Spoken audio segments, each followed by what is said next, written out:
What's up, y'all? I hope y'all doing all right.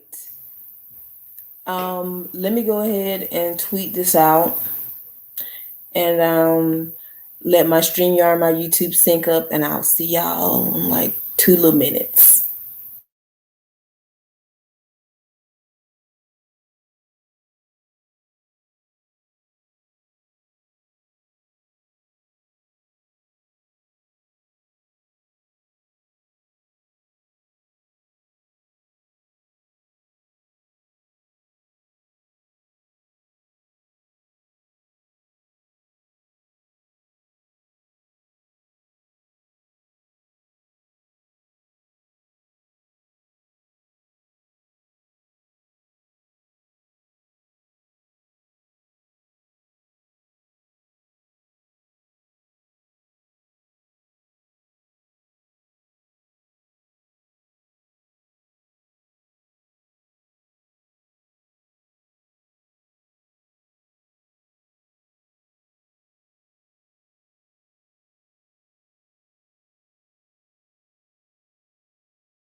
All right.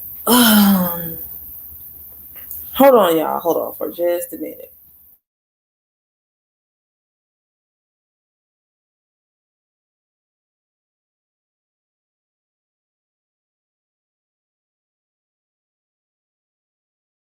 I'm back, y'all. I thought something was going on with the baby cam in the room, but I had to plug in wrong.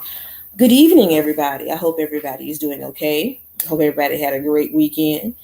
I pray everybody have a good week. Let's say hello to everybody. Hey, Novika. Hey, Diamond Nicole. Hey, Sister Khadijah.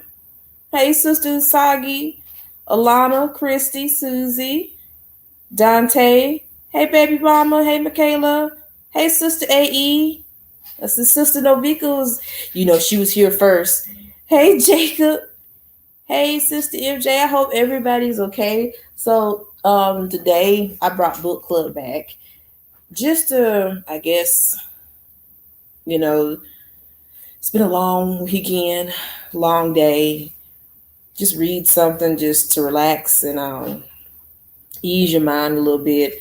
Um, this is a big ass book, so we may not finish it. I'm going to read some of it on my leisure time, and then I can go back and forth and read chapters and discuss it on through there. But the book we're reading tonight is Tomi Adeyemi, Children of Blood and Bones. This is a New York Times bestseller. This woman is absolutely gorgeous, y'all. She has these beautiful locks. Um, she's a Nigerian writer and creative writing coach. She's a Harvard graduate with an honors and degree in English literature. She studied West African mythology, religion, and culture in Salvador, Brazil. Um,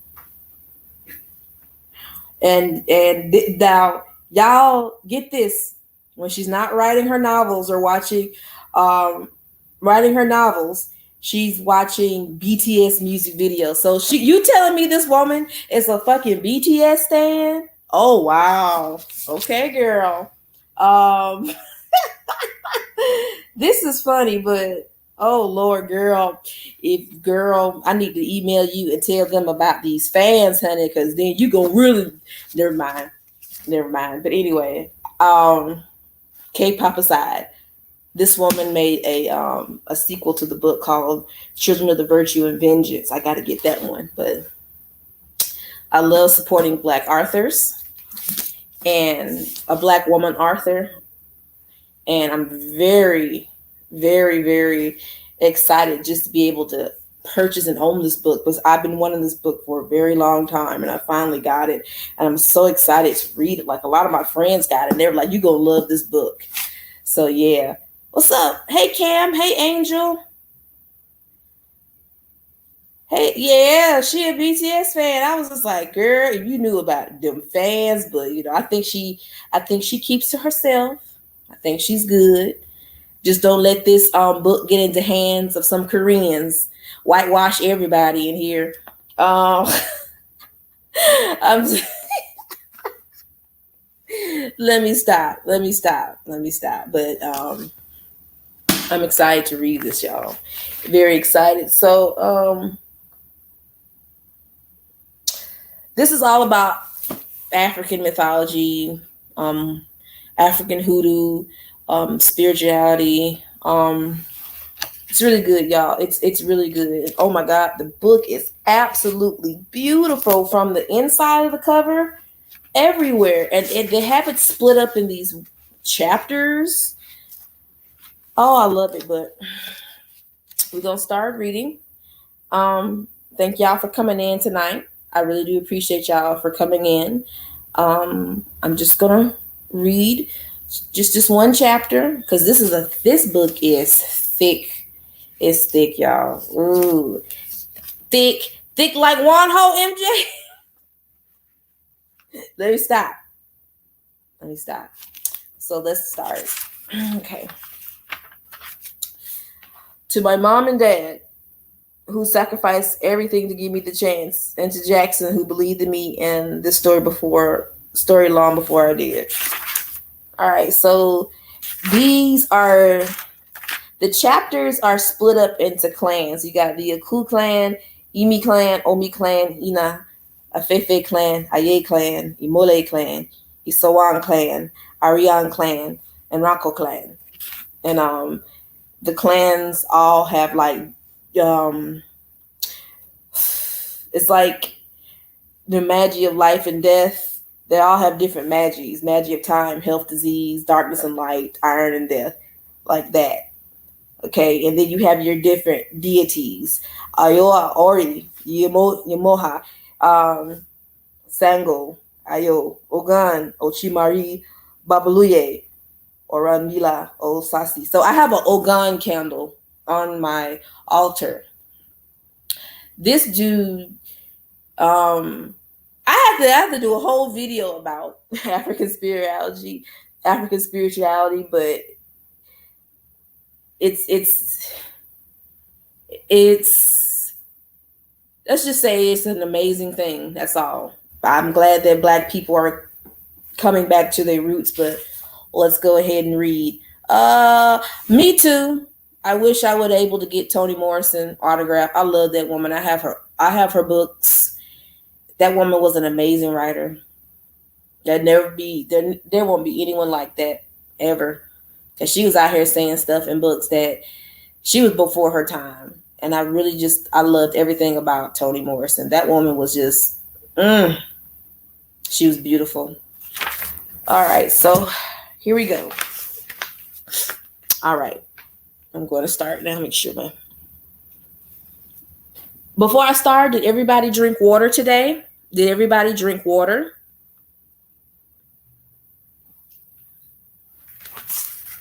I hope everybody drank something.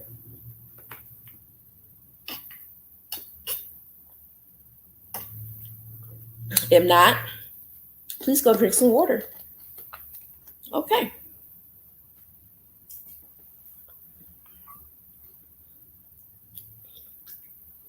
Thank you, Sister Saga. I need you to be able to be hydrated.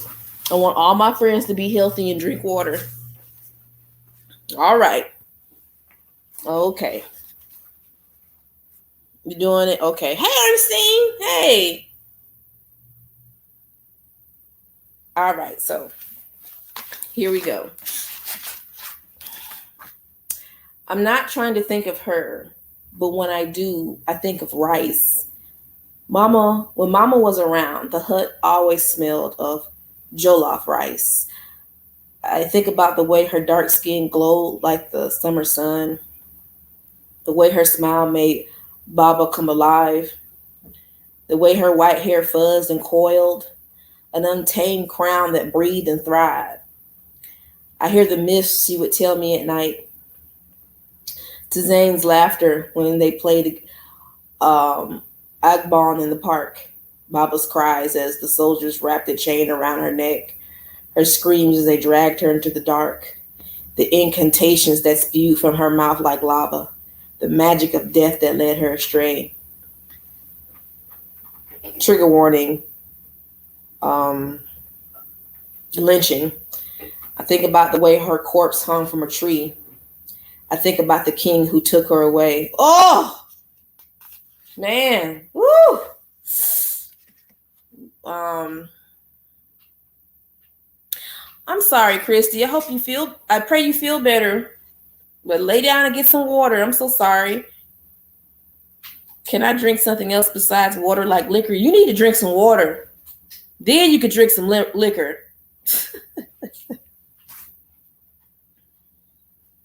Oh, and again, I didn't tell you. I put it in a video, Ernestine, but I'm gonna say it again. Thank you for the PayPal. I really do appreciate you. You always be leaving me little gifts in there, and I really, really appreciate it. Thank you. I think I put it in a video last week at the end, so yeah, I put that in there. Hey, Apollo. So yeah, it's getting really deep, y'all. All right, so chapter 1 is the lead. Pick me up, pick me. It's all I can do not to scream. I dig my nails into the moolah oak of my staff and squeeze to keep from fidgeting. Beads of sweat drip down my back, and I can't tell if it's from dawn's early heat or from heart slamming against my chest. Moon after moon, I have been passed over. Today cannot be the same. I tuck a lock of snow-white hair behind my ear and do my best to sit still. And as always, Mama Agba makes the selection grueling, staring at each girl as long enough to make us squirm. Her brows knit in concentration, deepening the creases in her shaved head. With her dark brown skin and muted kaftan, Mama Agba looks like any other elder in the village. You would never guess a woman her age could be so lethal. Ahem. Yemi clears her throat at the front of the ahire, a not so subtle reminder that she already passed the test. She smirks at us as she twirls her hand-carved staff, eager to see which one of us she gets to defeat in our graduation match. Most girls cower at the prospects of facing Yemi, but today I crave it. I've been practicing and I'm ready. I know I can win. This reminds me of the episode of Lovecraft Country, when Hippolyta was traveling into those different dimensions, and then there was this dimension that she went where they were like these like female African warriors, and it was one of the coolest fight scenes I ever seen in my life. These were all women, and they were just beating all these white dudes' asses, and I'm just like, oh my god. So that, I don't know, it just popped in my mind, and I thought of that. Oh, I'm sorry, Ernestine. Hey, Alchemist.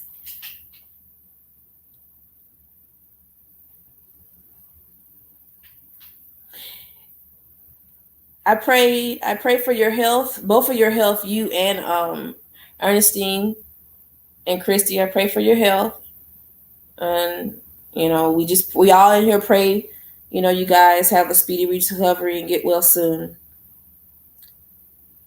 Hey, Hada. Okay. Mama Agba's weathered voice breaks through the silence. A collective exhale echoes from the 15 other girls who weren't chosen. The name bounces around the woven walls of the red ahire until I realize Mama Agba called me. Really? Mama Agba smacks her lips. I can choose someone else. No! I scramble to my feet and bow quickly. Thank you, Mama. I'm ready. The sea of brown faces part as I move through the crowd. With each step, I focus the way on the way my bare feet drag against the reeds of Mama's Agba floor, testing the friction I'll need to win this match and finally graduate. When I reach the black mat, the mark that marks the arena, Yemi is the first to bow. She waits for me to do the same, but her gaze only stokes the fire in my core. There's no respect in her stance, no promise of a proper fight. She thinks because I'm a diviner, I'm beneath her. She thinks I'm going to lose. Bow, Zili. Though the warning is evident in Mama's Agba voice, I can't bring myself to move. This close to Yimi, the only thing I see is her luscious black hair, her coconut brown skin, so much brighter than my own. Her complexion carries the soft brown of Orishans who have never spent a day laboring in the sun. A privileged life funded by hush coin from a father she never met. Some noble who banished his bastard daughter to our village in shame. I push my shoulders back and thrust my chest forward, straining though I need to bend. Yimi's features stand out in a crowd of diviners adorned with snow white hair. Diviners who have been forced to bow to those who look like her time and time again. Zali, do not make me repeat myself. But Mama, bow or leave the ring. You're wasting everyone's time. With no other choice, I clenched my jaw and bowed, making Yimi's insufferable smirk blossom. Okay, y'all understand? Y'all see what's going on? So basically, there's colorism already right now. So she's saying that this girl that she's about to do this match with in her village, basically her daddy didn't want nothing to do with her, and paid some folks off and having her sit in the village. And basically her, she's saying that, well, she ain't never worked a hard days in her life or whatever. Now you see the way, it's just basically just the girl just gets away with everything she wants, and just disrespectful, because even before the fight started, this match started, excuse me, they're making this girl bow to this other girl. And I'm just like, yikes. Yes, AE. I just love the way dark skin is, the way they describe it. It's just so beautiful. I just love it. That's why I had to get this book. I'm just like, oh my God, just the celebration of Black people in here is just amazing. Bow the ring. Bow or leave the ring. You're wasting everyone's time. Okay, I read that. Was that so hard? Yumi bows again for good measure. If you're going to lose, do it with pride. Muffled giggles breaks out among the girls, quickly silenced by a sharp wave of Mama Agba's hand. I shoot them a glare before focusing on my opponent. We'll see who's giggling when I win. Take position. This story is about African spirituality, African hoodoo. It's about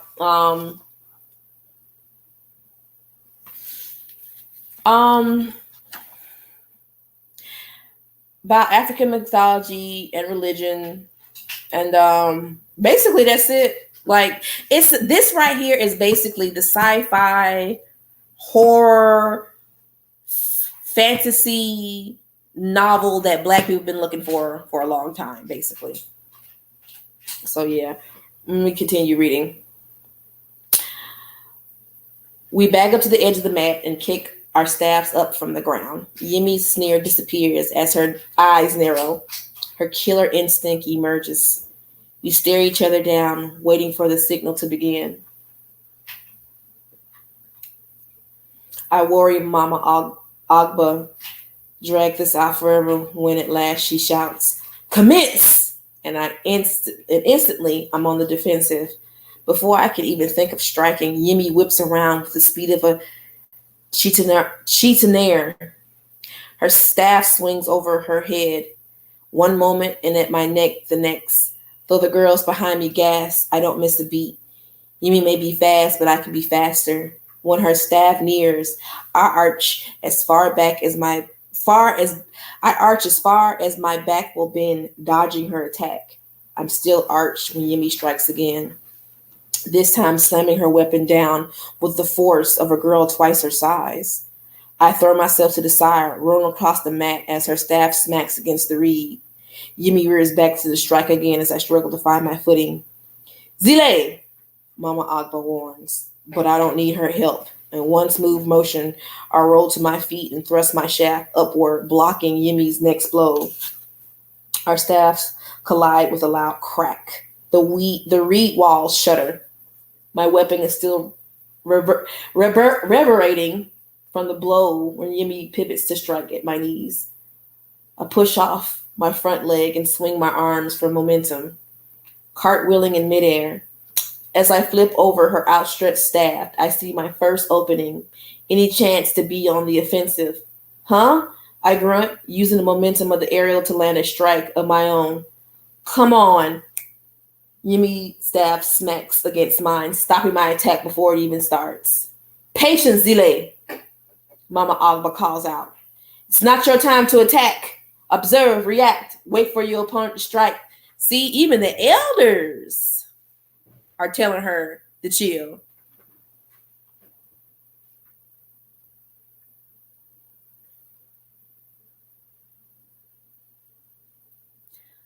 Okay, Paul, good for you. That's nice. That's cool. We're reading it tonight. I'm glad you were able to give us that information, even though we were talking about it earlier, but we appreciate it.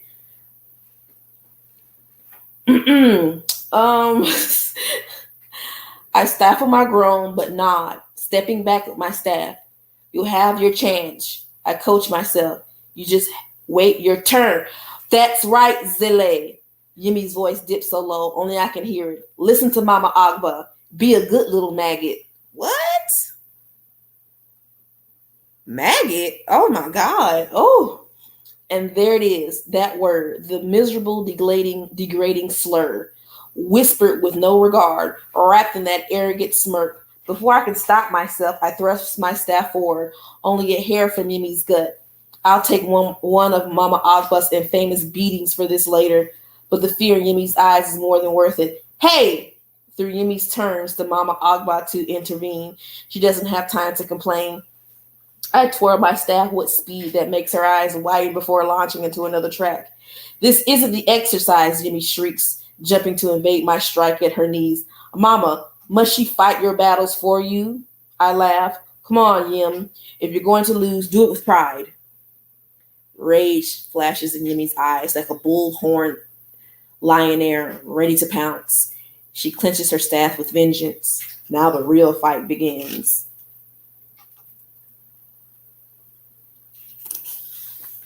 The walls of Mama Agba's, I hear hum as our staffs smack again and again. We trade blow for blow in search of an opening, a chance to land the crucial strikes.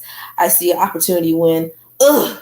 I stumble back and hunch over, wheezing as nausea climbs up my throat. For a moment, I worry Yemi crushed my ribs, but the ache in my abdomen quelled that fear. Halt! No! I interrupt Mama Agba, voice hoarse. I force air into my lungs and use my staff to stand up straight. I'm okay. I'm not done yet. Zile!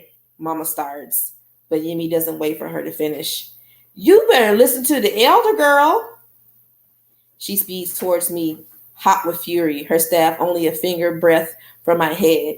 As she's reared back to attack, I spin out of her range. Before she can pivot, I whip around, ramming the staff into her sternum. Damn! In her sternum. Shit. Ah, Yumi grasps. Her face contorts into pain and a shock as she reels backwards from my blow. No one's ever struck her in one of Mama's Agba battle. She doesn't know how it feels. Before she can recover, I spin around and thrust my staff into her stomach. I'm about to deliver the final blow when the rusted sheets covering the Ahir's entrance fly open. BC runs to the doorway with white hair flying behind her. Her small chest heaves up and down as she locks eyes with Mama Agba. What is it, Mama? Tears gather in BC's eyes. I'm sorry, she whimpers.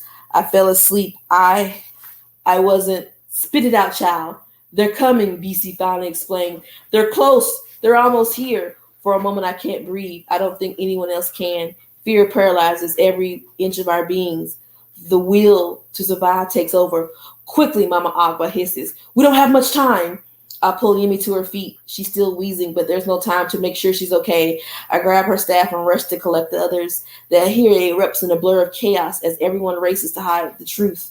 Meters of bright fabric fly through the air. An army of reed mannequins rises. With so much happening at once, there's no way of knowing whether we'll hide everything in time. All I can do is focus on my task, shoving each staff under the arena mat where they can't be seen. As I finish, Yemi thrusts a wooden needle into my hands. I'm still running to my designated station when the sheets covering the Ahiri entrance opens again. Zile! Mama Agba barks. I freeze. Every eye in the Ahiri turns to me. Before I can speak, Mama Agba slaps the back of my head. A sting only she can summon tears down my spine. Stay at your station, she snaps. You need all the practice you can get. Mama Agba, she leans in as my pulse races, eyes glimmering with the truth. A distraction, a way to buy in time. I'm sorry, Mama Agba. Forgive me. Just get back to your station. I bite back a smile and bow my head in apology, sweeping low enough to survey the guards who entered. Like most soldiers in the Orisha, the shorter of the two has a complexion that matches Yemi, brown like worn leather, framed with thick black hair. Though we're only young girls, he keeps his hands on the palm of his sword. His grip tightens as if it's at any moment one of us could strike. The other guard stands tall, solemn and serious, much darker than his counterpart. He stays near the entrance, eyes focused on the ground. Perhaps he has the decency to feel shame for whatever it is they're about to do. Both men flaunt the royal seal of the King Sarin, stuck on their iron breastplates. Just a glance at the ornate how snow lepernaire makes my stomach clench, a harsh reminder of the monarch who sent them. I make a show of sulking back to my reed mannequin, legs nearly collapsing in relief.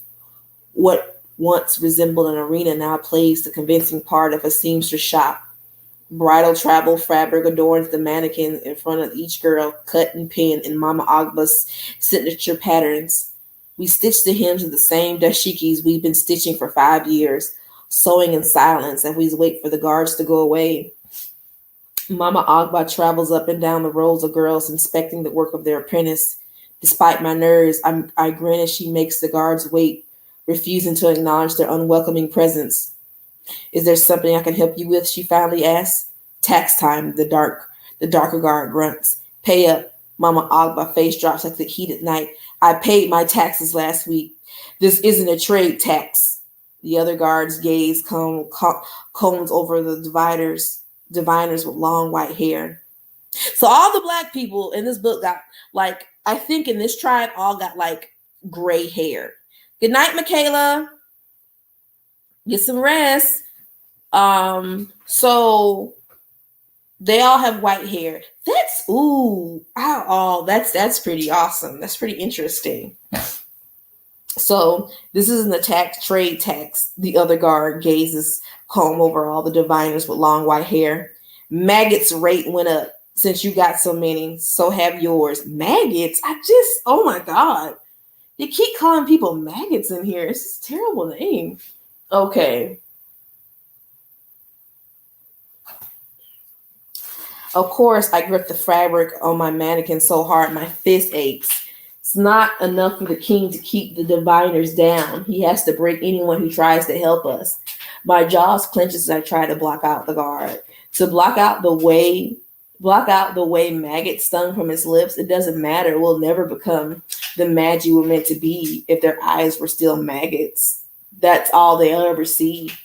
Mama Agba's mouth presses into a tight line. There's no way she has the coin to spare. You already raised the diviner's tax last moon, she argues, and the moon before that. The lighter guard steps forward, reaching for his sword, ready to strike at the first sign of defiance. Maybe you shouldn't keep company with maggots. Maybe you should stop robbing us. The words spill out of me before I can stop them. Ooh! The room holds its breath. Mama Agba goes rigid, dark eyes begging me to be quiet. Diviners aren't making more coin. Where do you expect these new taxes to come from, I ask. You can't just raise the rates again and again. If you keep raising them, we can't pay. The guard saunters over in a way that makes me itch for my staff. With the right blow, I could knock him off his feet. With the right thrust, I could crush his throat. For the first time, I realized that the guard doesn't wield any ordinary sword. His black blade gleams in his sheath, metal more precious than gold. A majestite, a mahasite, a weapon, a weapon alloy forged by King Saran before the raid, created to weaken our magic and burn through our flesh, just like the black chain they wrapped around Mama's neck. So basically, now that I'm reading this, so basically, these people capture all of these girls that have these magic powers, and they're preventing them from basically using their magic. Okay, all right. A powerful magic could fight through its influence, but the rare metal is debilitating for most of us. So I have no magic to suppress. The proximity of the Masite blade still pricks at my skin as the guard boxes me in. You would do well to keep your mouth shut, little girl. And he's right, I should.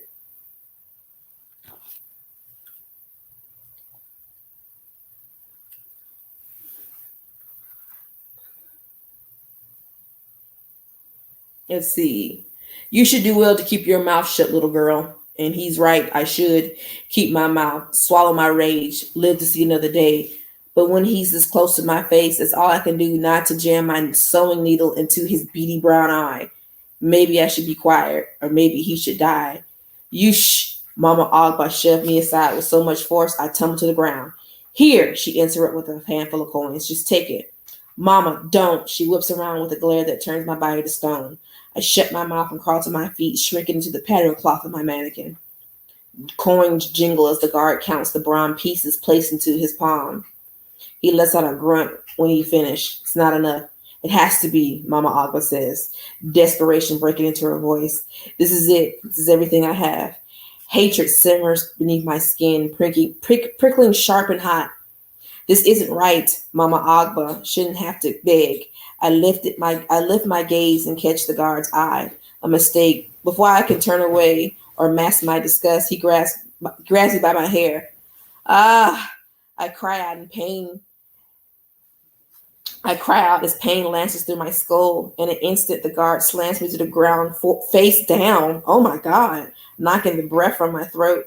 You may not have any money. The guard digs into the back with my knee. What? But you sure have your fair share of maggots. He grips my thigh with a rough hand. I shall start with this one. Oh Lord Jesus.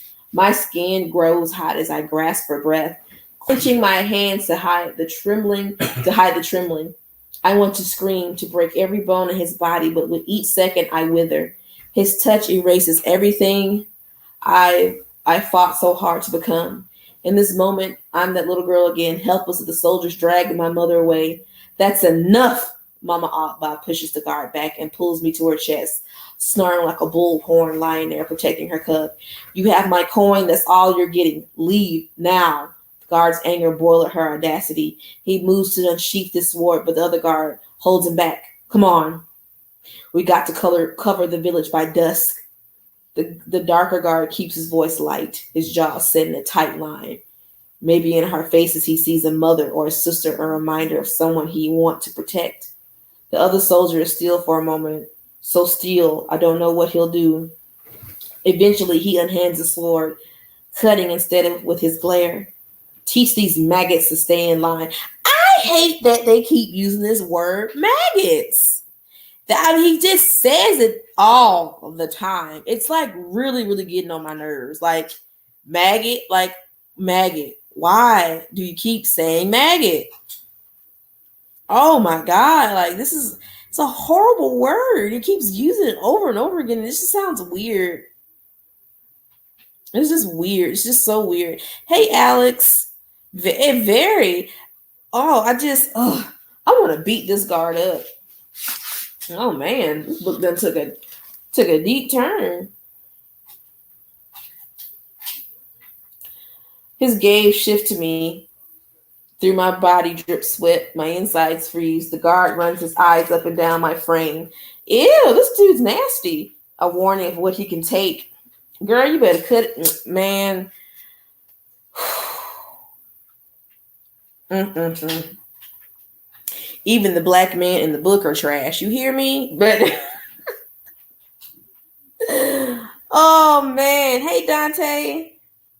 Oh my God. Hey Alex B. Try it. I want to snap, but my mouth is too dry to speak. We stand in silence to the guard exit and the stomping of their metal soled boots fade away. Mama Agba's strength disappears like a candle blown out the wind. She grabs into a mannequin for support. The lethal warrior I know diminishing into a furrowed old stranger. Mama, I move to help her. She slaps my hand away. Ode! Fool! She scolds me in Yoruba. The Mai tongue outlawed after the raid. I haven't heard our language in so long. It takes me a few moments to remember what the word even means. What in God's name is wrong with you? Once again, every eye in that here is on me. Every little BC stares me down. But how can Mama Agba yell at me? How's this my fault when those cricket guards are the thieves? I was trying to protect you. Protect me? Mama Agba repeats. You knew your lip wouldn't change a damn thing. You could have gotten us all killed. I stumbled, taken aback by the harshness of her words. I've never seen such disappointment in her eyes. If I can fight them, why are we here? My voice cracks, but I choke down my tears. What's the point of training if we can't protect ourselves? Why do this if we can't protect you? For God's sakes, think, Zile. Think about someone other than yourself.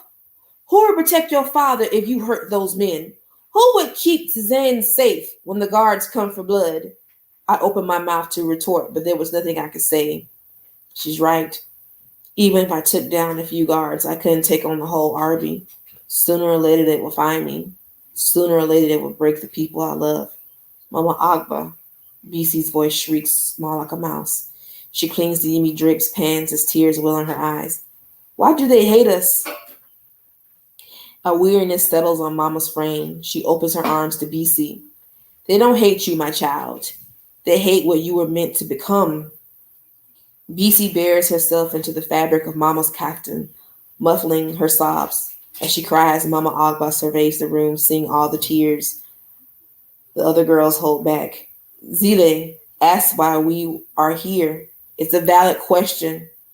We often talk of how you must fight, but we never talk about why. Mama sets BC down and motions for Yemi to bring her stool. You girls have to remember that the world wasn't always like this.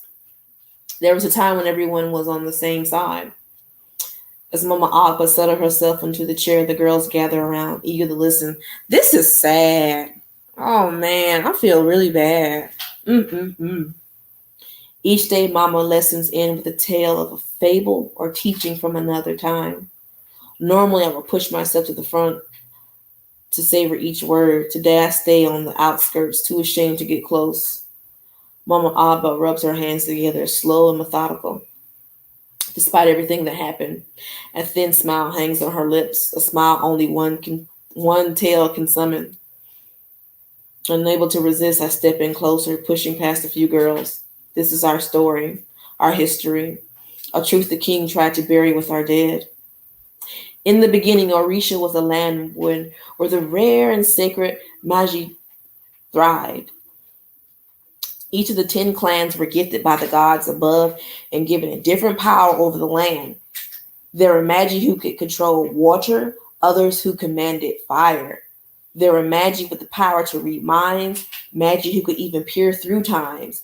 Whoa, all these good ass magical powers that black people have in here, bro. Oh, I love it.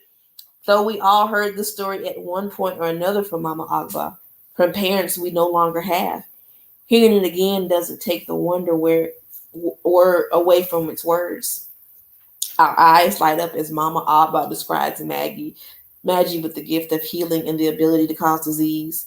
We lean in when she speaks of Magi who tamed the wild beasts of the land, of Magi who wielded light and darkness in the palms of their hands. Each Magi was born with white hair, the sign of the gods' touch. They used their gifts to care for people of Russia and were revered throughout the nation. But not everyone was gifted by the gods, Mama Akbar gestured around the moon. Because of this, every time new magi were born, entire provinces rejoiced, celebrating at the first sight of their white coils. The chosen children couldn't do magic before they turned 13. So until their powers manifested, they were called the Ibiwa, the divine. Ibawi, excuse me, the divine. BC lifts her chin and smiles, remembering the origin of our diviner title. Mama Abba reaches down and tugs into a strand of her white hair, a marker we've all been taught to hide. The Magi rose throughout Orisha, becoming the first kings and queens. And in that time, everyone knew peace, but that peace didn't last. Those in power began to abuse their magic, and as punishment, the gods stripped them of their gifts. The magic leached from their blood. Their white hair disappeared as a sign of their own sin. Over generations, love of the magic turned into fear. Fear turned to hate. Hate transformed to violence, a desire to wipe the magic away. The room dims in the echo of Mama Agha words. We all know what comes next. The night we never speak of. The night we will never be able to forget. Until that night, the Magi were able to survive because they used their powers to defend themselves. But 11 years ago, magic disappeared. Only the gods know why. Mama Agba shuts her eyes and releases a heavy sigh. One day magic breathed, the next it died. Only the gods know why. Out of respect for Mama Agba, I bite back my words. She speaks the way of all adults who live through the raid talk. We sign like the gods took magic to punish us, or they simply had a change of heart. Deep down, I know the truth. I knew at the moment I saw the magic of Ibidan and the chains. The gods died with our magic. They're never coming back. On that fateful day, King Sauron didn't hesitate, Mama Agba continued. He used the magic movement of weakness to strike. I closed my eyes, fighting back the tears that want to fall. The chain they jerked around Mama's neck, the blood dripping into the dirt. The silent memories of the raid filled the reed hut, drenching the air with grief. All of us lost the magic members of our families that night. Mama Abba sighs and stands up, gathering the strength we all know. She looks over every girl in the room like a general inspecting her troops. I teach the way of the staff to any girl who wants to learn, because in this world there will always be men who wish you harm. Oh, did y'all hear? Did y'all hear what Mama said? Did y'all hear what Mama Agba said? Hold on for a minute, y'all.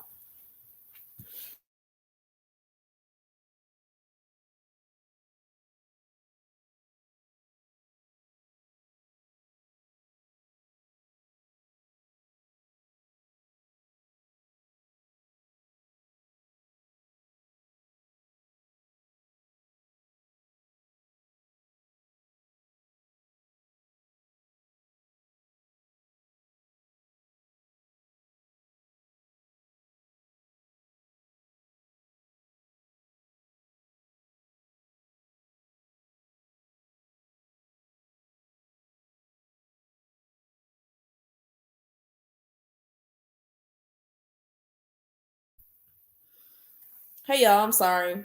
My son is really excited. He just wanted to tell me that tomorrow, like he has a Switch, right?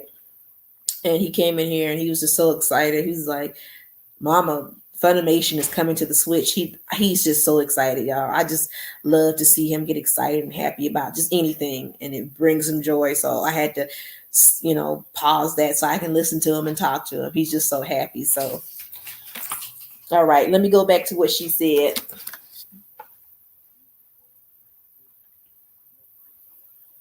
Okay. I teach the way of the staff to any girl who wants to learn. Because in this world, there will always be men who wish you harm. But I started this training for the diviners, for all the children of the fallen Magi. Though your ability to become magic has disappeared, the hatred and violence towards you remains. This is why we are here. This is why we train. With a sharp flip, Mama removes her own compacted staff and smacks it against the floor. Your opponents carry swords. Why do I train you in the art of the staff? Our voices echo. I know This man ain't driving down the street with that rusty ass truck. Why would you do that? The rusty ass truck or the bike? It's the truck. I can hear that engine that's about to explode outside. Why are you starting that up? Start that out somewhere in a field. Oh my goodness. I apologize about that. Oh my God. Lord.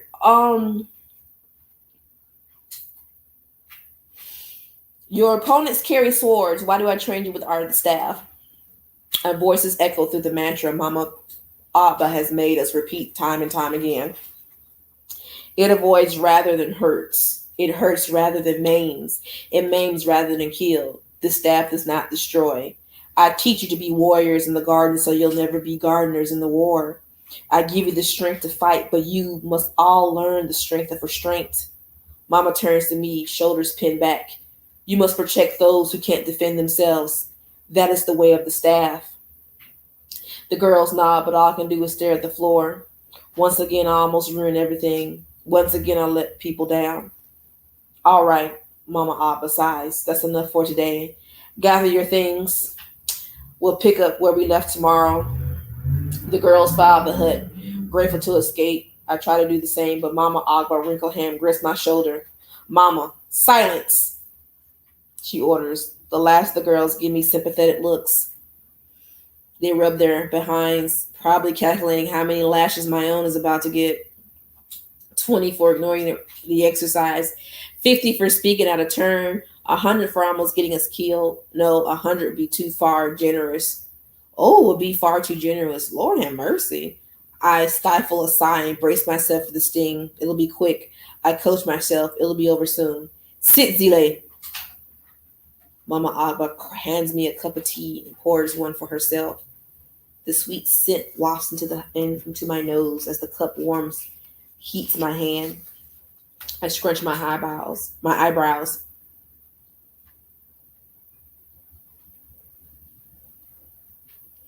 Did you poison this? The corners of Mama Abba's lips twitch, but she hides her amusement behind a stern face. I hide my own with a sip of tea, savoring the splash of honey on my tongue. I turn the cup in my hands and finger the lavender beads embedded on its rim. Mama had a cup like this. Its beads were silver, decorated in honor of Oya, the goddess of life and death. These are actually real hoodoo people that she's actually talking about. For a moment, the memory distracts me from Mama's Agba disappointment, but the tea flavor fades. The sour taste of guilt seeps back in. She shouldn't have to go through this, not for a diviner like me. I'm sorry. I pick at the beads along the cup to avoid looking up. I know I don't make things easy for you. Like Yemi, Mama Agba is a Kosidan, or a Orisha who doesn't have the potential to do magic. Before the raid, we believed the gods chose who were born a diviner and who wasn't, but now the magic's gone. I don't understand why the distinction matters. Free of the white hair of diviners, Mama Agba could blend in with the other Orishans, avoid the guards' torture.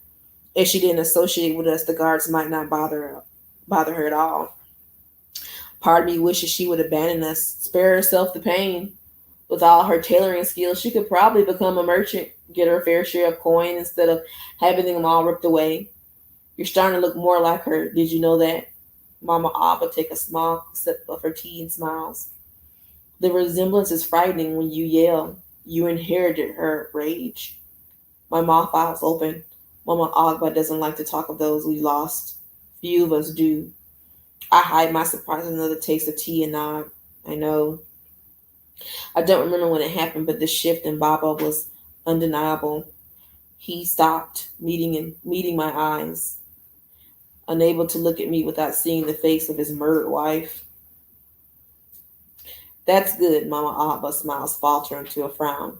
You were just a child during the raid. I'd worried you forget. I couldn't if I tried. Not when Mama had a face like the sun. It's the face I try to remember, not the corpse with blood trickling down her neck. I know you fight for her, and Mama Abba runs her hand through my white hair. But the king is ruthless, Zile. He would sooner have the entire kingdom slaughtered than tolerate diviner dissent. When your opponent has no honor, you must fight in different ways, smarter ways. Does one of those ways include smacking those bastards with my staff? Mama Aqua chuckled, skin crinkling around her mahogany eyes. Just promise you'll be careful. Promise you'll choose the right moment to fight. I grabbed Mama Aqua's hands and by my head, diving deep to show my respect. I promise, Mama, I won't let you down again. Good, because I have something and I don't want to regret showing it to you. Mama Abba reaches into her capkin and pulls out a sleek black rod. She gives it a sharp flick. I jump back as the rod expands into a gleaming metal staff. Oh my gods, I breathe out, fighting the urge to clutch the masterpiece. Ancient symbols coat every meter of the black metal, each carving reminiscent of a lesson Mama Abba taught. Like a bead of honey, my eyes find the Okofina verse. The crossblades, the swords of war, strength cannot always roar, she said one day. Valor does not always shine. My eyes drip to the Okoma beside the sword's necks, the heart of patience and tolerance. On that day, I'm almost positive I got a beating that day. Each symbol takes me back to another lesson, another story, another wisdom. Look at Mama, waiting. Is this the gift? Or what show you used to beat me? Here, she places the smooth metal in my hand. Immediately, I sense its power. Iron line, weighted to crack skulls. Is this really happening? Mama nods. You fought like a warrior today. You deserve to graduate. I rise to twirl the staff and marvel at its strength. The metal cuts through the air like a knife, more lethal than any oak I've ever carved. Do you remember what I told you when we first started training? I nod and mimics Mama Agba's tired voice. If you're going to pick fights with the guards, you better learn how to win. Then she slaps me over the head. Her hearty laugh echoes against the reed walls. I hand her the staff and she rams to the ground. The weapon collapses back into the metal rod. You know how to win, she says. Just make sure you know when to fight.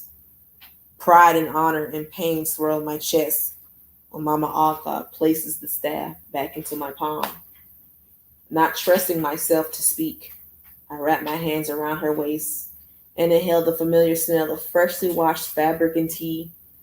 Though Mama Agba stiffens at first, she holds me tight, squeezing away the pain.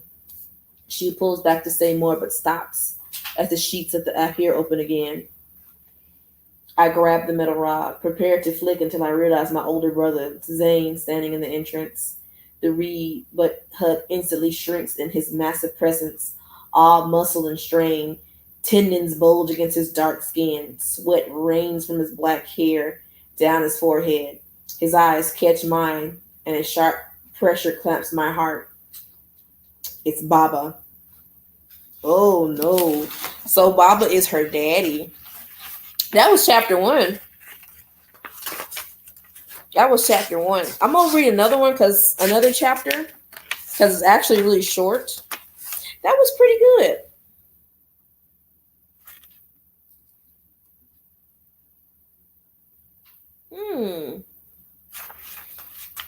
Actually, this chapter is 2, 4, 6, 8, 10 pages. It's actually not that long. The other one was like 2, 4, 6, 8, 10, 12, 14, 16, 18. That was 18 pages. This is 10.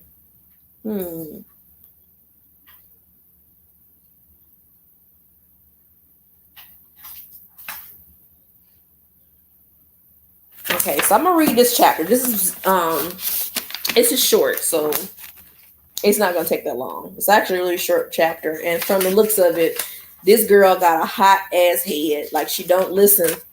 It's like she don't listen. Like I'll just skim through it. I'm like, oh God, here you go again. Didn't Mama Agba just tell you to slow the fuck down? Lord have mercy. We gonna have to pray for her too. Chapter 2, Zile. The last words I ever want to hear. It's Baba means it's over. It's Baba means he hurt or worse. No, I stop my thoughts as we sprint across the wooden planks of the merchant quarter. He's okay. I promise myself. Whatever it is, he's going to live. Eloran rises with the sun, bringing our ocean village to life. Waves crash against the wooden pillars that keep our settlement afloat, coating our feet with mist like a spider caught in the web of the sea. Our village sits on 8 legs of lumber, all connected to the center. It's that center we run to now, the center that brings us closer to Baba. Watch it, a Cosidian woman yells as I sprint past, almost knocking a basket of plantain off her black hair. Maybe she realized my world was falling apart. She finds the heart to forgive. What happened? I pant. I don't know. Tazan rushes out. Nadulu came to Akbong practice, said Baba was in trouble. I was headed home, but Yemi told me you had a problem with the guards. Oh gods, if it's one of from Mama Agba's hut, fear creeps into my consciousness as we zip through the tradeswomen and craftsmen crowding the wooden walkway. The guard who attacked me could have gone after Baba, and soon he'll go after Zile! Suzanne shouts as her.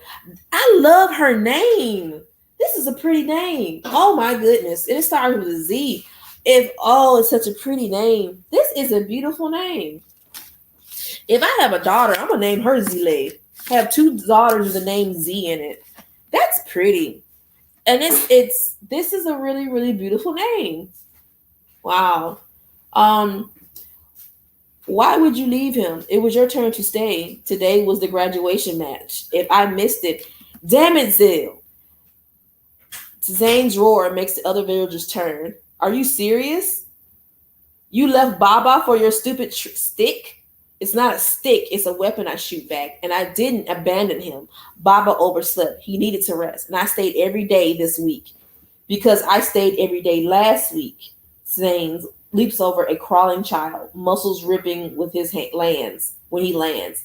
A Casidian girl smiles as he runs past, hoping a flirtatious wave will break his stride. Ooh, she had a little thirsty moment.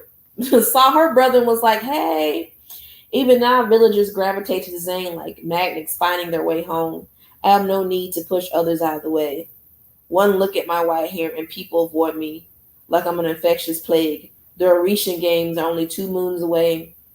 Zane continues. You know what kind of coin could do for us. When I practice, you have to stay with Baba. What part of that so hard to understand, damn it? Zane skids to a stop before the floating market in the center of the floor of Lauren. Surrounded by a rectangular walkway, the stretch of open sea swells with villagers haggling inside their round coconut boats. Before the daily trades begin, we can run across the night bridge to our home in the fisherman sector. But the markets open early and the bridge is nowhere to be seen. We'll have to go the long way.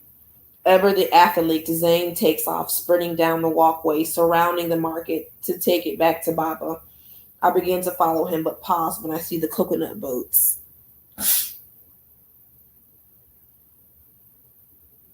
He do sound fine.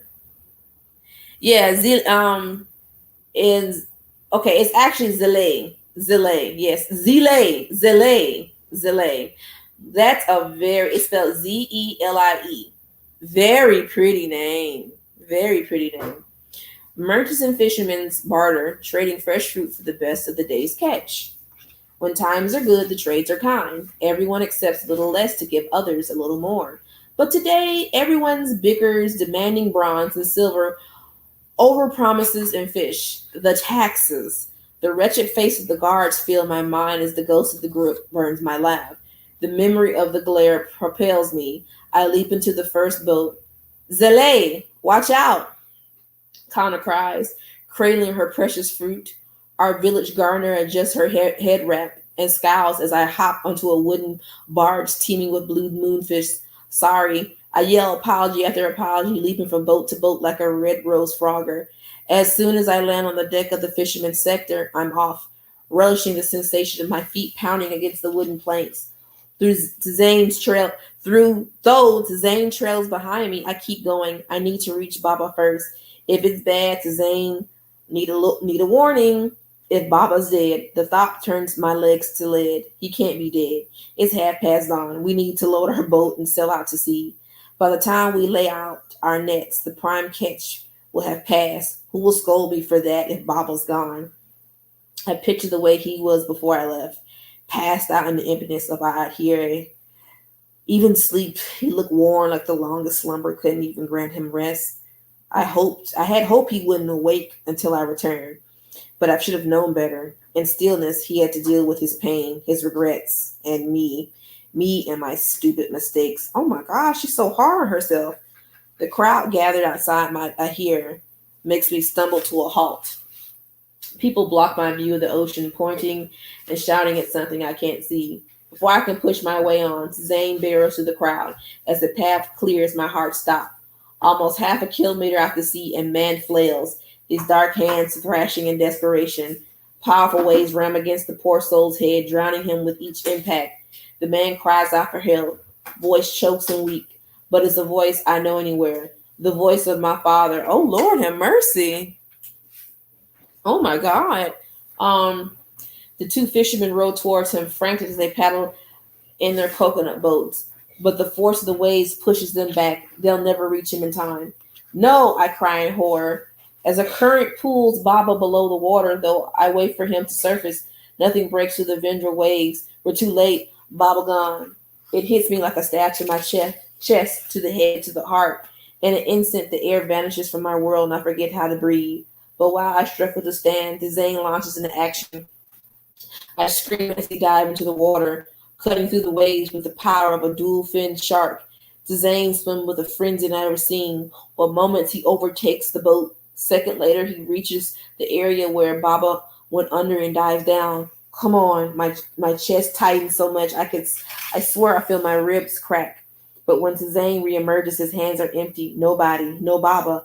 Panting, Zane dives again, kicking harder this time. The seconds without him stretch into an eternity. Oh my gods, I can lose them both. Come on, I whisper again as I stare at the waves where Zane and Baba had disappeared. Come back.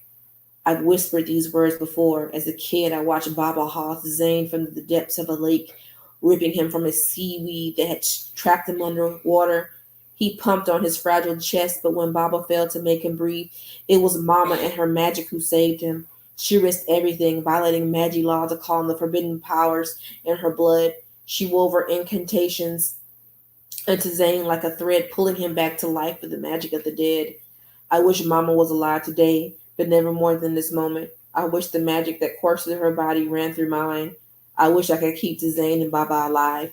Please, despite everything I believe, I close my eyes and pray, just like I did that day.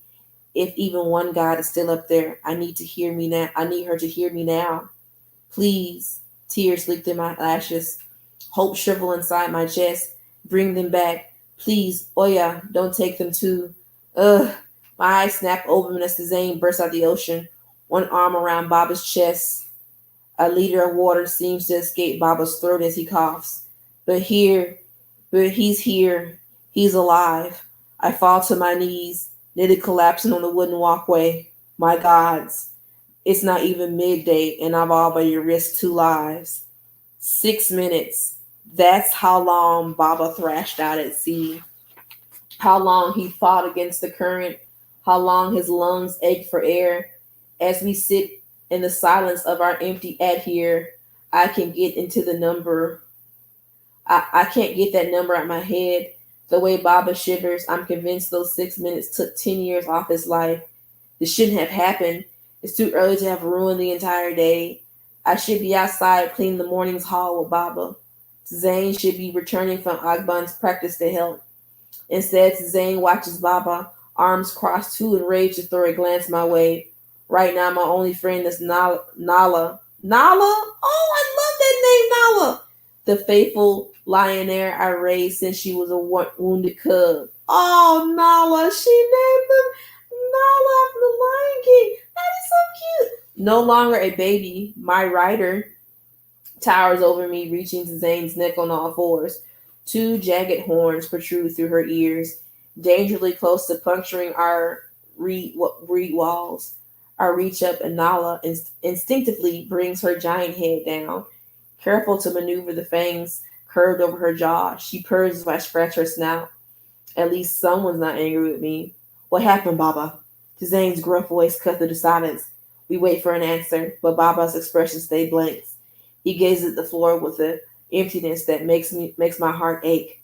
Baba, Suzanne bends down to meet his eyes. Do you remember what happened? Baba pulls his blanket tighter. I had to fish. But you're not supposed to go alone, I explain. Baba winces and Suzanne glares at me, forcing me to soften my tone. Your blackouts are only getting worse. I try again. Why couldn't you just wait for me to come home? I didn't have time, Baba shakes his head. The guards came, said I had to pay. What? Suzanne's brown knit together. Why? I paid them last week.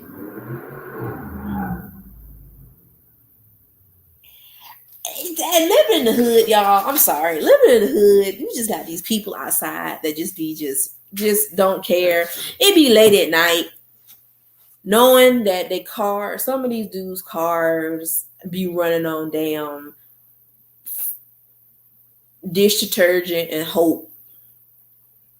And they turn on them damn cars and it sound like the car is about to incinerate. Why would you do that?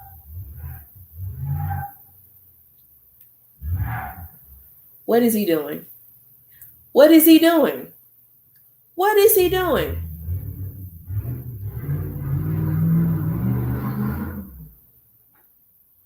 Why? What is he doing? I don't know. I guess That is so ignorant. That is so ignorant. That's very ignorant. And they, you know what? I pray the people that's driving next to him or near him are safe because that right there, that's just ignorant. That's foolish. That's very foolish. Like, why are you playing with a car at night like that? Oh my God, I do apologize.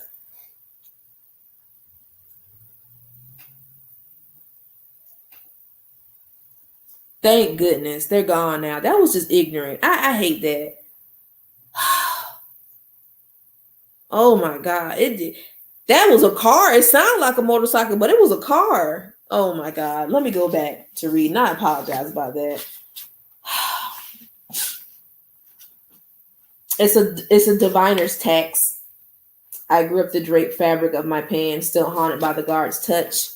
They came from Mama Agba too, probably hitting every diviner home in Alorian. Tazane presses his fist to his forehead as he could smash through his own skull.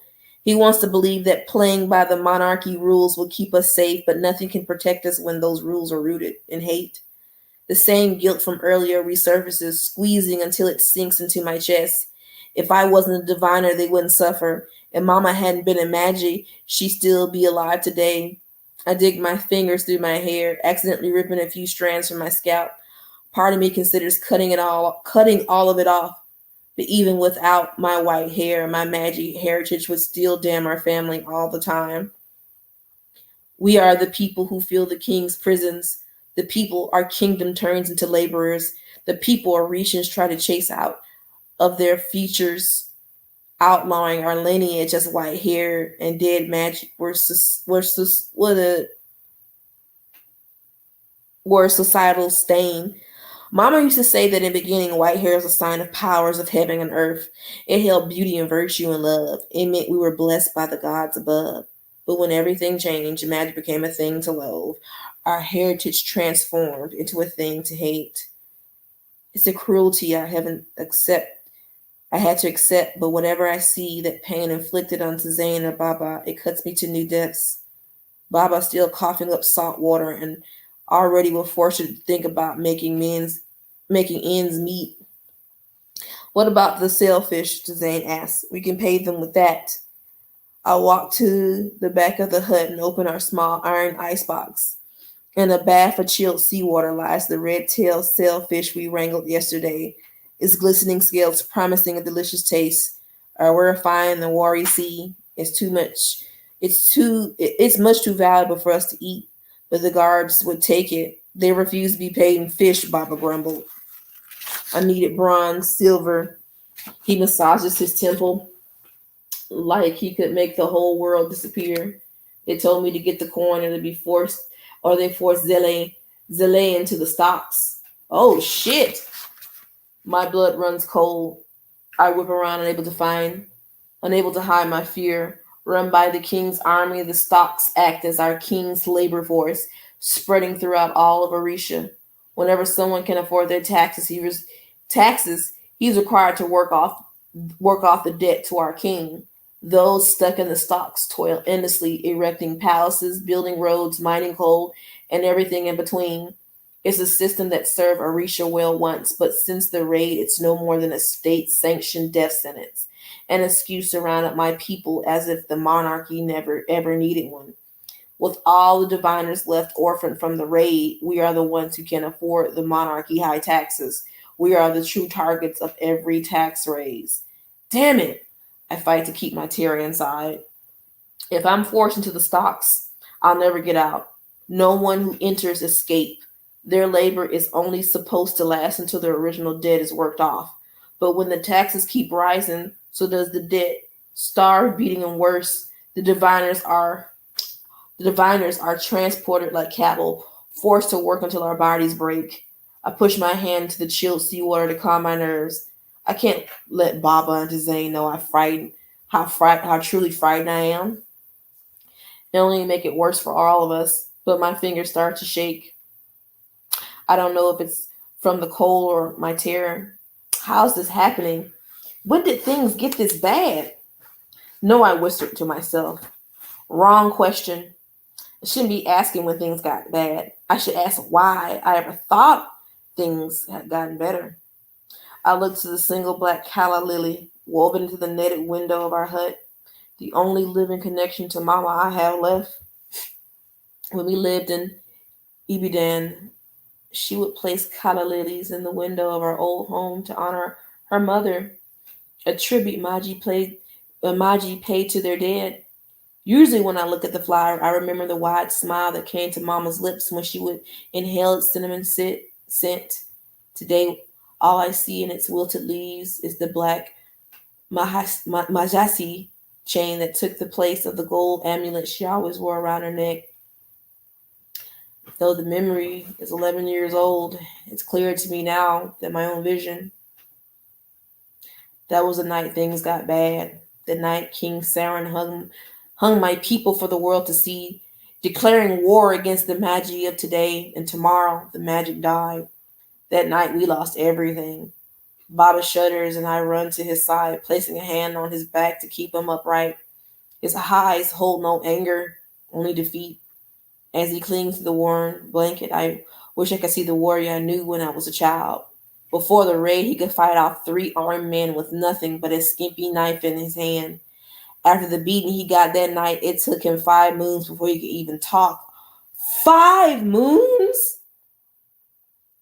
They beat this man this bad?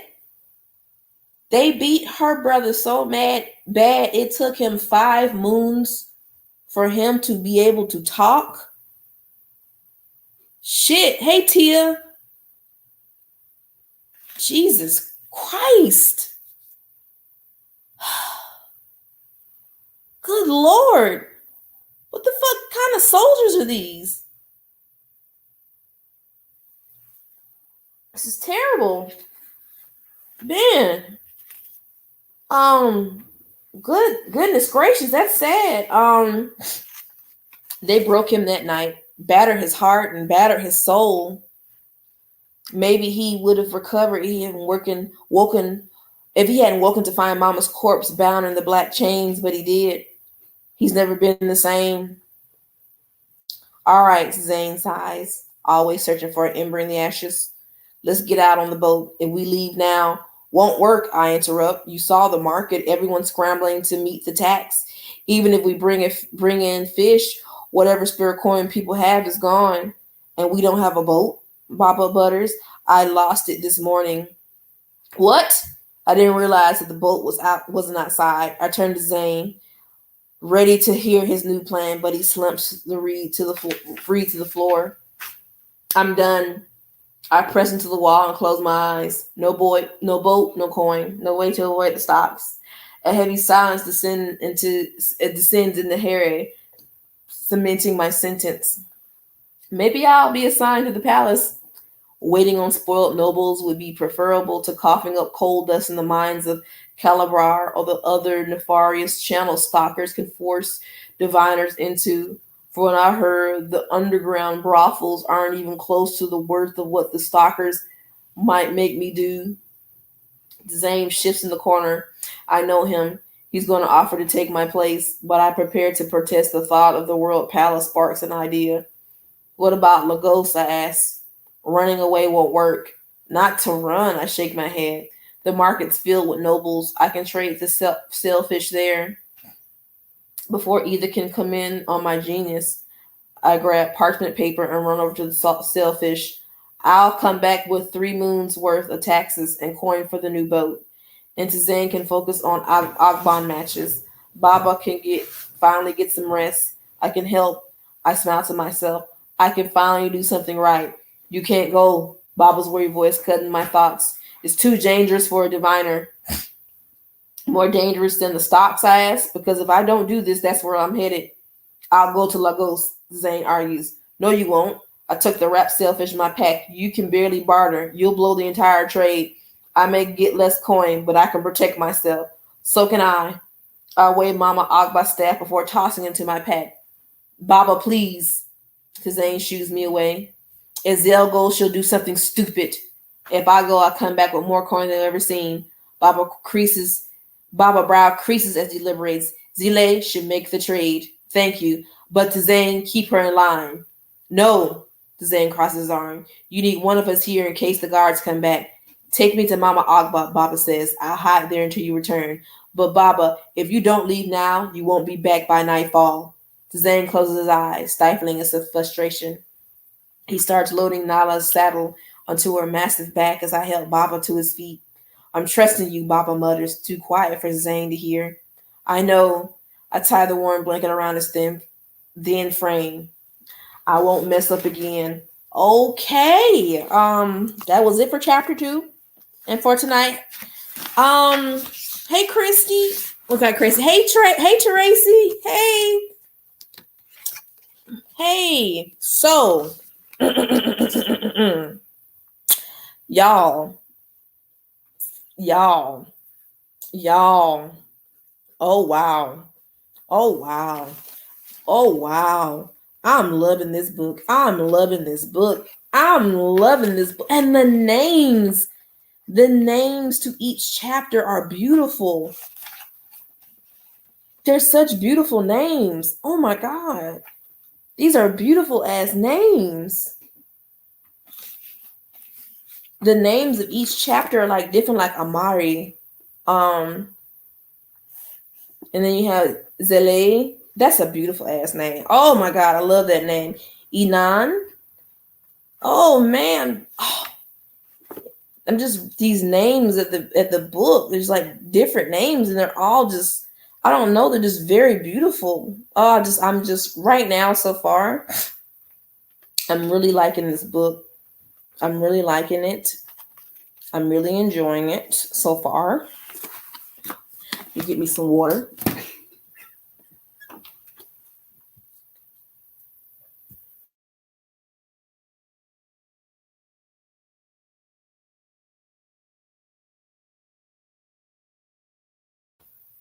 I had this very ugly cough. I ain't want y'all to hear that. But the book, so far, I'm liking it. This is a thick ass book. This book is thick, but it's worth it. And I'm really, really liking it. I'm just very happy that there's a book out there written by a Black woman. And just the things that she says in this book about black women and just protecting ourselves. Oh my goodness. Oh, I just love this book. It just makes me happy. It makes me very, very happy. I really like this. I'm glad that you guys are enjoying it too. So far, I've just been getting my life reading this book right now. I'm just like, oh my goodness, I can't believe she out here, the elder out here teaching the young girls to beat these men's asses. Like this is amazing, isn't it?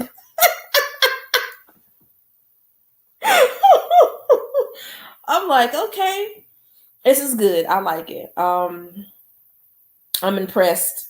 Oh, I have to get the sequel to this book. So I'm just gonna let y'all know I'm gonna be reading this book in my spare time too. So I may not read a couple of chapters on, but when I do come back on to read, which will probably be Wednesday, I'll let y'all know what's going on. So yeah.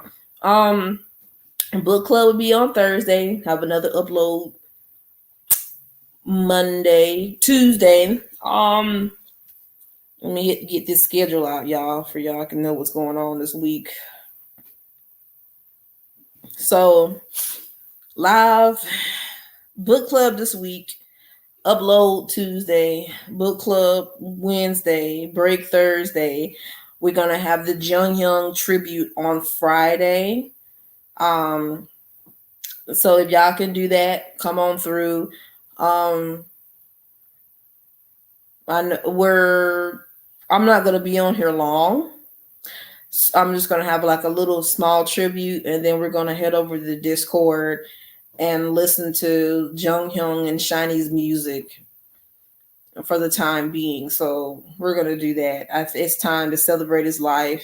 I know we're still hurting and mourning for him, but what we're gonna do, we're gonna celebrate his life.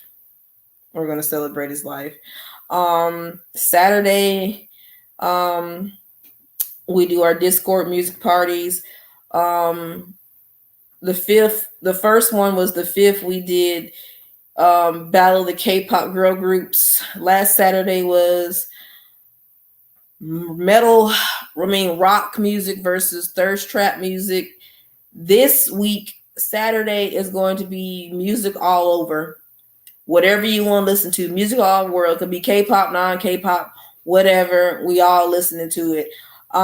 Next Saturday is all of the birthdays.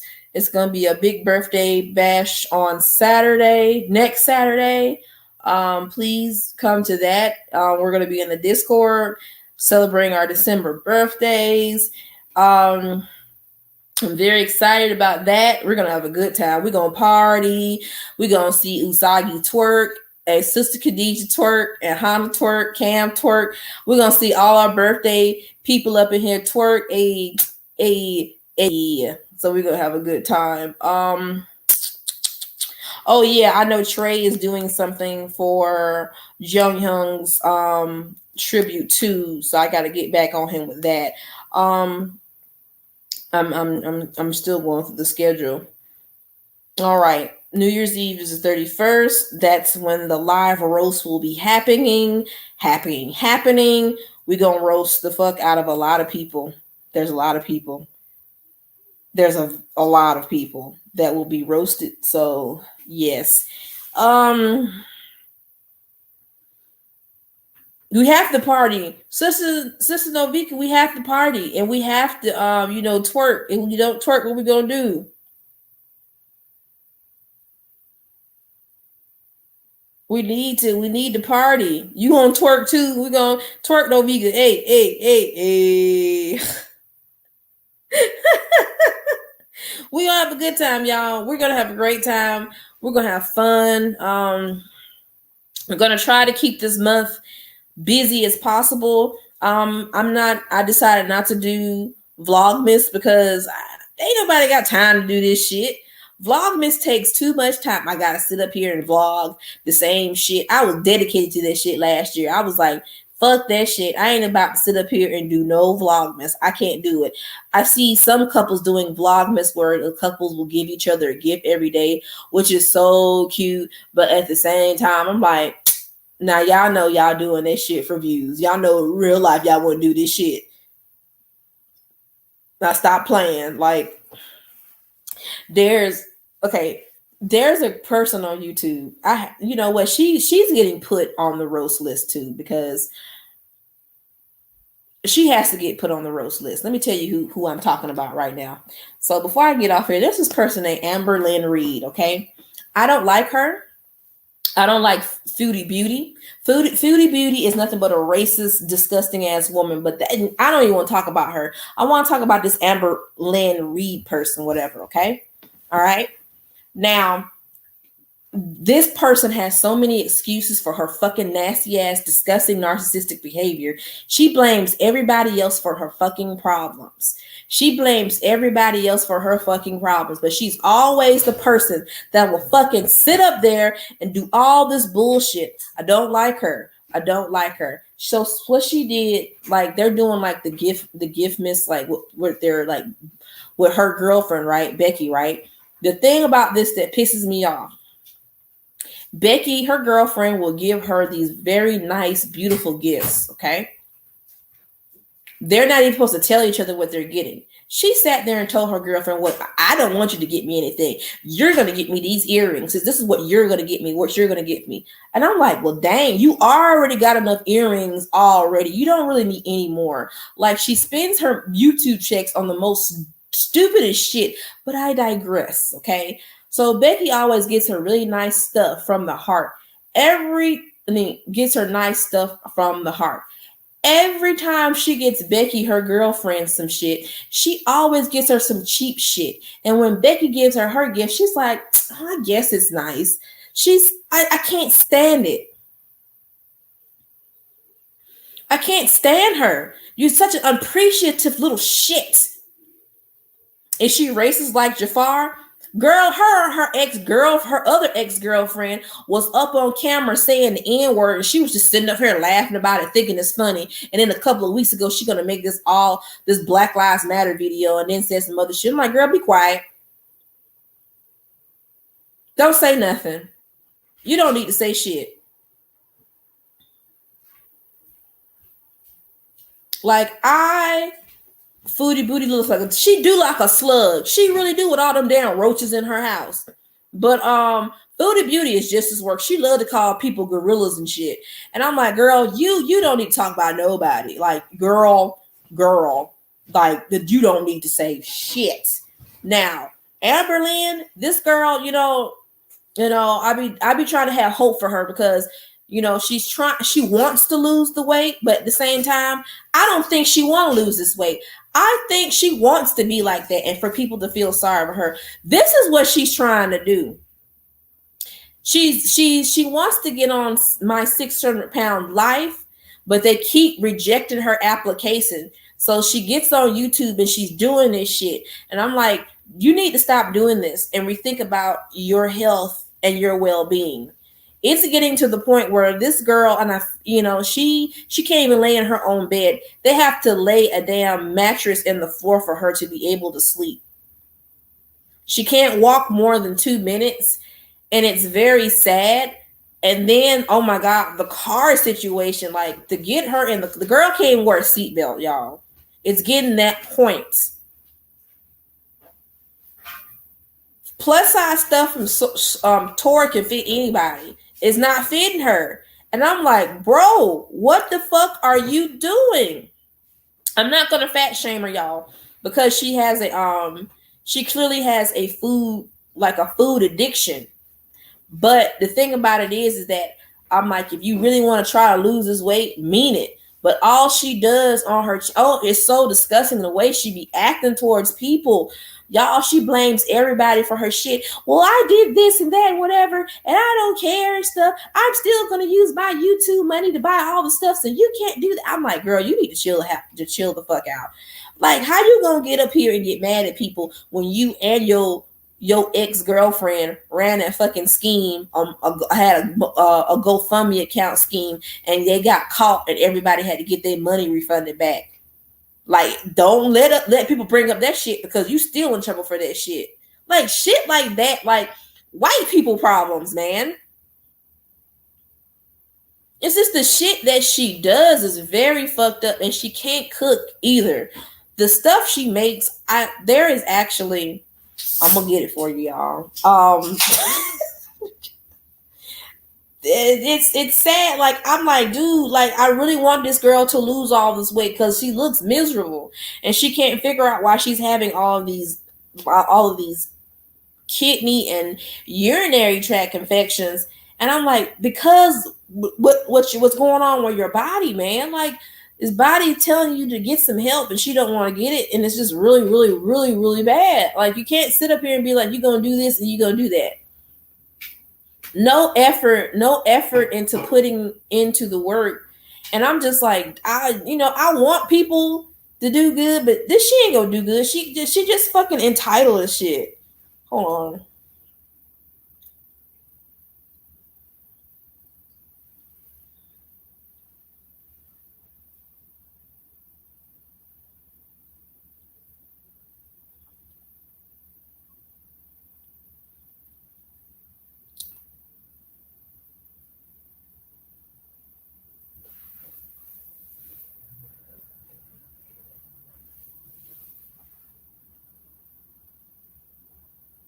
I'm trying to find something.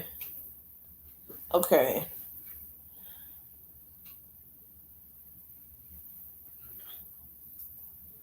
All right. So we'll put this in the comments. Okay. So all right. So there we go. That's her channel. No, no, that's not her channel. It's a channel where all her recipes when she cook, y'all, them are the nastiest shit that she cooked. Not her chili that looks like barf. Girl, did you see that? Did you see that chili she was trying to make for her girlfriend? Bro, I was looking at that chili she tried to make for her girlfriend. I said, I don't know what you trying to make, girl. I mean, I'm seeing that she's trying to eat healthier and stuff, and that's cool. But she does a lot of hypocritical shit. And I'm just like, bro, like, she did some shit that pissed me off. Becky loves her so much. Becky has been through a lot. Becky is on this medication. The medication she was taking at first, she had to get to it, so she was like out of it at first. But now, like, she's okay now. She's good, you know. And her mama passed away recently, so she's still trying to go through this shit and stuff like that. Whatever. During this time, Amberlynn just does and say shit that's just like, why would you say that? How can you sit up here and call your own girlfriend fat? Becky started losing all this weight. She got jealous and called that girl fat. And that really messed her up mentally. Why would you do that? Why would you do that? Oh, I can't even talk about it because I'm just getting mad thinking about it. But anyway, I'm about to get off here because I need to chill and I need to rest. And I'm gonna look at me some anime and rest for a little bit. But I love y'all, and I hope y'all have a great day.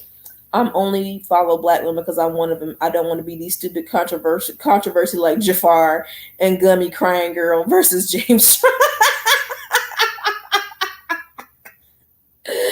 Like, I don't follow Amber Lynn. She be coming up on my suggestion feeds, and I'm like, I don't want to look at her channel. I don't, cause it's always some stupid shit. Like, she'll spend her whole YouTube check at Walmart buying stupid shit that she doesn't need. Like, I hate some of these YouTube channels where they buy shit that they don't. You don't need all of this shit. I don't know. It's like the dumbest shit. But let me get off here for the night. I'm about to go chill. I want everybody to drink water, eat, get some rest, and pray. I love y'all. Not only pray for yourself, but pray for each other. If no one ever told you they love you today or never told you they love you, I love you. I love you. I love you. Have a good night. Love, peace, increase it. I'll talk to you later. All right. Bye, y'all.